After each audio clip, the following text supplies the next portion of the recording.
हमारे यहाँ जो अभी तक गाड़ियां बिक रही हैं वो एलीट क्लास के लिए, लोअर मिडिल क्लास और मिडिल क्लास है, उनकी तो इनकम इतनी नहीं है कि वो फिर ये गाड़ियां अफोर्ड कर पाएंगे। गाड़ियां तो और महंगी हो जाएंगी। ऑलरेडी हमारी ये प्राइसेस गाड़ियों की ज्यादा हैं कि यूरोपियन और अमेरिकन भी अपनी लोकल इंडस्ट्रीज को प्रोटेक्ट करते हैं। सारी चीजें आप इंपोर्ट कर ले, फिर तो वो असेंबली कर रहे हैं आप, पाकिस्तान में मैन्युफैक्चरिंग फिर बंद हो जाएगी। तो लोकल इंडस्ट्रीज जो पार्ट्स मैन्युफैक्चर हैं वो इसमें बहुत बुरी तरह मुतासिर होंगे। जो गवर्नमेंट की नई पॉलिसी आ रही है इसमें शायद लोकलाइजेशन ना होने के बराबर होगा। तो इसमें जो बहुत बुरी तरह से हिट होगा वो एक पार्ट्स मैन्युफैक्चरर होगा जो पाकिस्तानी है और पाकिस्तान में पार्ट्स बना रहा है। इलेक्ट्रिकल व्हीकल्स या हाइब्रिड व्हीकल्स मैन्युफैक्चरर्स को पाकिस्तान ला रहे हैं, तो आप उनके साथ निगोशिएट करते प्रोडक्ट वाइज। इस वक्त जो इलेक्ट्रिकल व्हीकल्स है या हाइब्रिड व्हीकल्स है वो एक मिडिल क्लास के लिए तो नहीं है। मैं स्पेशली कार इंडस्ट्रीज की पॉइंट ऑफ व्यू से कह रहा हूँ, वो कोई मिडिल क्लास का आदमी तो नहीं ले सकता। इस वक्त जो भी गाड़ियां पाकिस्तान में हैं वो तो अपर क्लास और एलीट क्लास के लिए हैं, क्योंकि वो प्राइस सेगमेंट बहुत ज्यादा हाई है।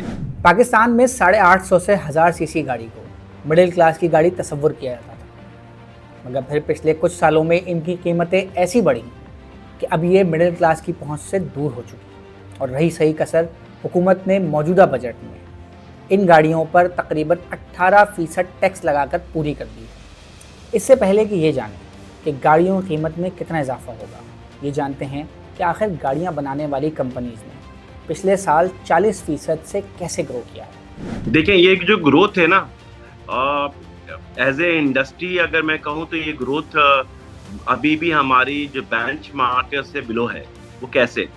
आपने कोविड-19 के बाद देखा था 2021-2022 का जो ईयर था वो कमबैक ईयर था, और उसमें हमारी इंडस्ट्री ने तकरीबन 2 लाख प्लस गाड़ियां पाकिस्तान में बनाई गई।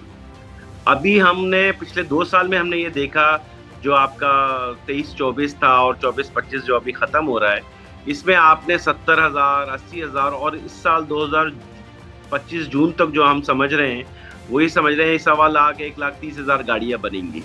तो आप अगर जो इकोनॉमिक सर्वे आया है वो पिछले साल के मवाजने में बात कर रहा है 80,000 से 1.25 लाख आ रही है, तो डेफिनेटली आप कहेंगे कि ग्रोथ है। मगर एज ए इंडस्ट्रियलिस्ट और एज ए एक्सपर्ट अगर मैं ये कहूँ तो ये अभी हम अपने बेंचमार्क से बिलो हैं। अभी हम 2 लाख पे क्रॉस नहीं किया जो हमारी इंडस्ट्री की बेंचमार्क है। तो ये 40% डॉक्यूमेंट में सही है, मगर ग्राउंड रियलिटी में अभी भी हम अपने बेंचमार्क से 50% नीचे हैं।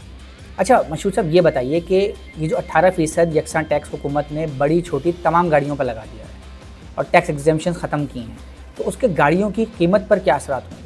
देखिए, सिंपल फार्मूला है। गवर्नमेंट ने जो अभी बात कल बजट में की है, हमारे फाइनेंस मिनिस्टर साहब ने, उन्होंने कहा यार हम तो क्रॉस द बोर्ड एक टैक्स रखना चाहते हैं, सेल टैक्स।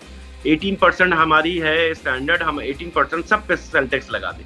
तो भाई अगर वो 12.5% से उसमें ऐड ऑन कर रहे हैं आप 6.5%, तो आप समझ लें आपका टैक्स तो बढ़ गया, तो एंड कंज्यूमर में तो प्राइस महंगी हो जाएगी, सस्ती कैसे होगी?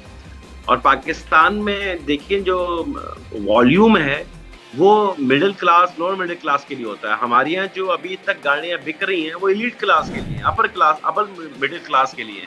तभी हमारा वॉल्यूम हम 2 लाख तक बड़े मुश्किल से पहुँचते हैं। अगर हम मासेस की बात करते हैं तो उसमें तो इंसेंटिव दिया जाता है।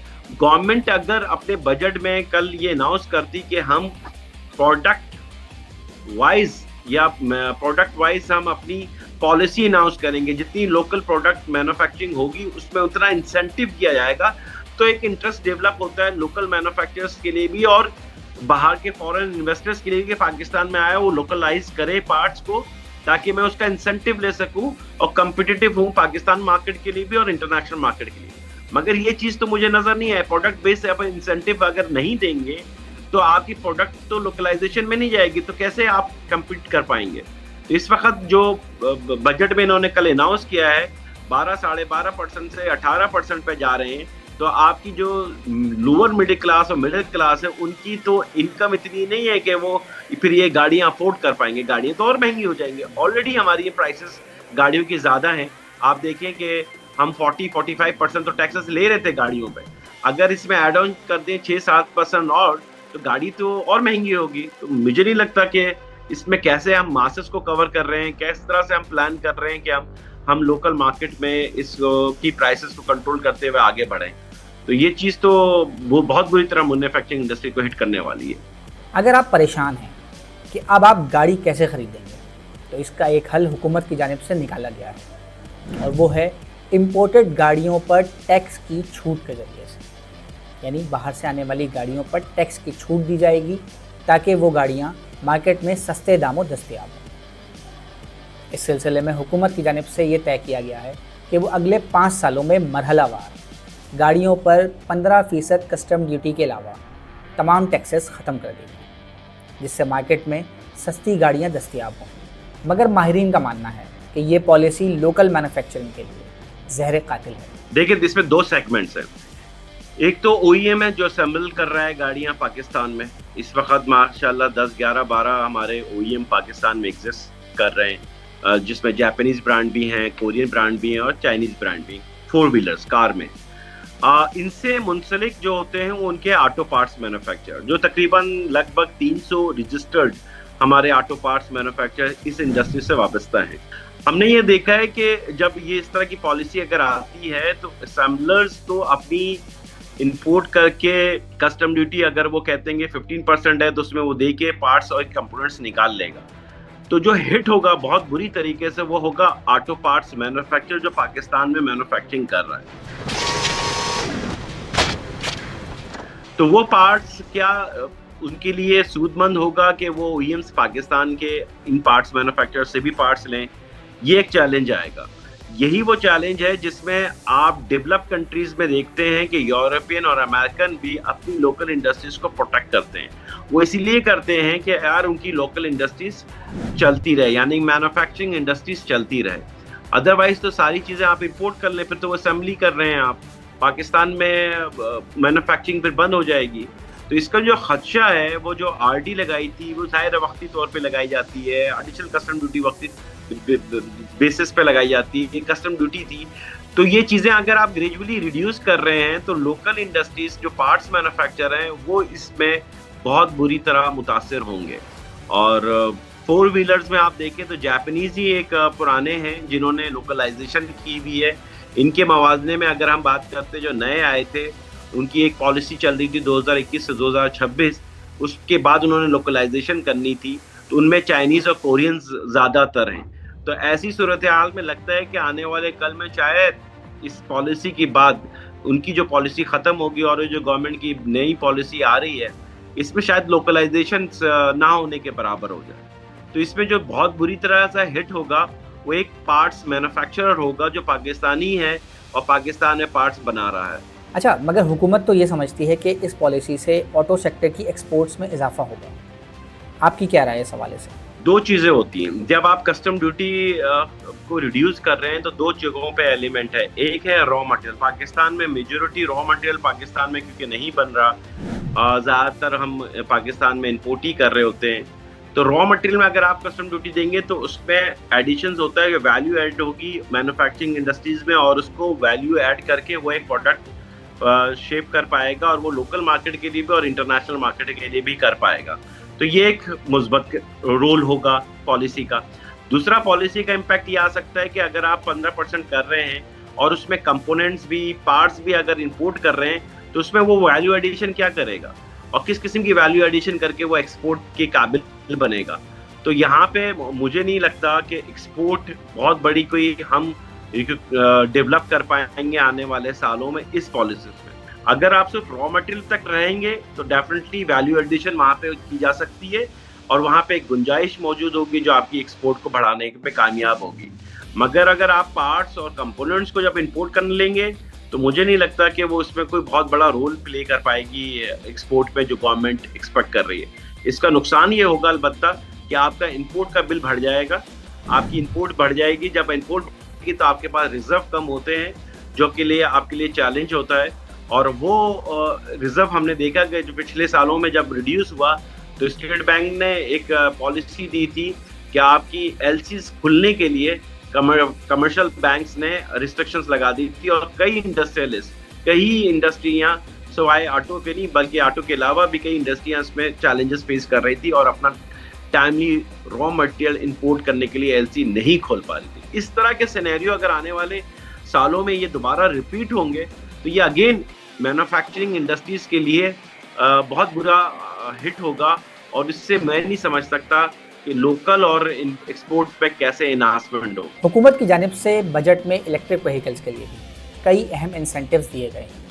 मगर माहिरीन ये समझते हैं कि फ़िलहाल इलेक्ट्रिक व्हीकल्स आम आदमी की पहुंच से दूर हैं और इसकी बरामदात के लिए भी हुकूमत को कई अहम इक़दाम उठाने पड़ेंगे। इसमें चैलेंजेस ज़रूर आएंगे। अब आप देखें, अगर इलेक्ट्रिकल व्हीकल्स या हाइब्रिड व्हीकल्स मैन्युफैक्चरर्स को पाकिस्तान ला रहे हैं, तो आप उनके साथ निगोशिएट करते प्रोडक्ट वाइज इंसेंटिव क्या देंगे। एक प्रोडक्ट है जिसमें फर्ज करें 100 कंपोनेंट्स लगते हैं, तो फर्स्ट फेज में अगर आप 10 कंपोनेंट्स को लोकलाइज करते हैं और उसकी वैल्यू रिड्यूस होती है एज कम्पेयर टू इम्पोर्टेड, तो आपको गवर्नमेंट ये इंसेंटिव देगी। 10 से आप 20 पे जाएंगे तो मजीद आपको गवर्नमेंट इंसेंटिव देगी। तो ये इंसेंटिव लोकल इंडस्ट्रीज के लिए भी बड़ा सूदमंद होता है कि लोकल मार्केट भी आप अपनी गैदर कर पाएंगे और अपनी मार्केट क्रिएट कर पाएंगे, और इसी तरह लोकल मार्केट से आप जब थोड़ा सा एक्सपीरियंस गेन कर लेते हैं और आप एक्सपोर्ट पे की तरफ जाते हैं। इस वक्त जो इलेक्ट्रिकल व्हीकल्स है या हाइब्रिड व्हीकल्स हैं वो एक मिडिल क्लास के लिए तो नहीं है।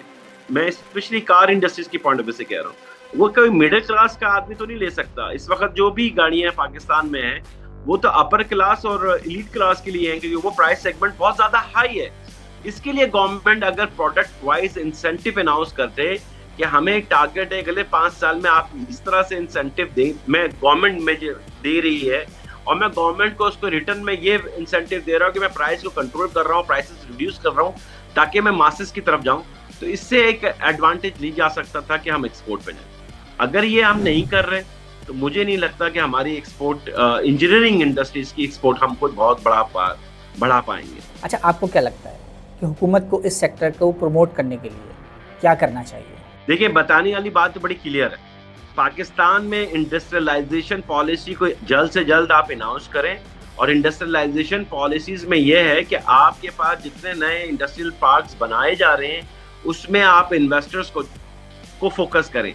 आप सिर्फ फॉरेन डायरेक्ट इन्वेस्टर को फोकस नहीं करें, आपके साथ साथ आपको लोकल डायरेक्ट इन्वेस्टर जो लोकल मैन्युफैक्चरर्स इंडस्ट्रियलिस्ट हैं मौजूद पाकिस्तान में, आपको उनके लिए अट्रैक्टिव पॉलिसी दें कि अगर मैं कोई जोन बना रहा हूं उस जोन में मैं आपको ये इंसेंटिव दूंगा कि लैंड की प्राइसेस भी रिड्यूस रखता हूं, बेसिक फैसिलिटीज में आपको देता हूं, इंफ्रास्ट्रक्चर डेवलप करके देता हूं, ताकि आप लोकलाइज इंडस्ट्रीज यहाँ पे लगाए सकें, इन्वेस्टमेंट करें और लोकल मार्केट के साथ एक्सप्लोर करें export market.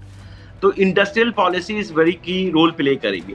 Again, product wise incentive आप अनाउंस करें कि कोई भी प्रोडक्ट पाकिस्तान में बनाएंगे आपको तो ये इंसेंटिव मिलेगा। ये दुनिया कर रही है। चाइना ने देखे ना 20 से 25 साल में कैसे ग्रोथ लाया है इंडस्ट्रियलाइजेशन पे। वो इसलिए लाया है कि उनकी गवर्नमेंट आपको लैंड भी देती है, आपको इलेक्ट्रिसिटी भी फ्री देती है, आपको बैंक लोन भी फैसिलिटीज देते हैं 0 इंटरेस्ट पे, कि आपकी ग्रोथ हो रही है। पिछले साल आपने इतनी सेल की थी, इस सेल की बेसिस पे हमने आपको इंसेंटिव दिया, आप बताएं अगले 4 साल के आपकी क्या प्लानिंग है। तो ये प्लानिंग्स हमें सिंसियरिटी के साथ करनी होगी कि जो इंडस्ट्रियलिस्ट पाकिस्तान में पिछले 5 साल में अगर कुछ परफॉर्मेंस दिखा रहे हैं, उनका रिटर्न आप लेते हैं, आप उनको उनकी सेल आप देख सकते हैं पिछले 5 सालों में क्या हुई है, उस हिसाब से आप उनको इंसेंटाइव करें, उनको इंसेंटिव्स दें कि यार वो मजीद वो उनका इंटरेस्ट पैदा हो कि पाकिस्तान में इंडस्ट्री को मैं प्रमोट कर सकूं। अदरवाइज अगर आप इंपोर्ट बेस पे जो इस वक्त बजट आया है ये टोटली इंपोर्ट बेस है। आप लोगों को आसानियां ये देना चाहते हैं कि पाकिस्तान आप इंपोर्ट कर लें, तो जब आप इंपोर्ट बेस को फैसिलिटेट करेंगे तो पाकिस्तान में लोकल इंडस्ट्री या इंडस्ट्रियलाइजेशन की ग्रोथ नहीं होगी। मज़ीद न्यूज़ अपडेट्स और डिजिटल स्टोरीज के लिए सब्सक्राइब करें डॉन न्यूज़ पाकिस्तान।